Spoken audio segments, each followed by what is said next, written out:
Ал енді бастысы Астанадан сыйлық келді. Ашып көрсеңіз иә. Фаридың апайымен.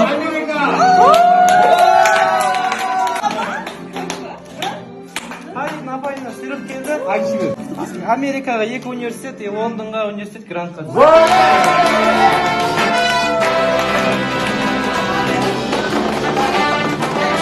Kişinin ısrar etme. Hala işlerimiz.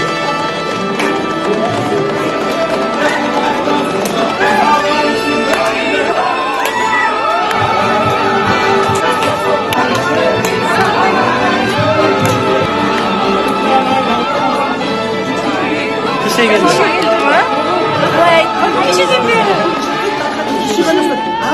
Kişi апай жазды ма? Әдеби кешке жазбадыңдар ма? Yok, вообще. Öyle tuğan sürpriz var.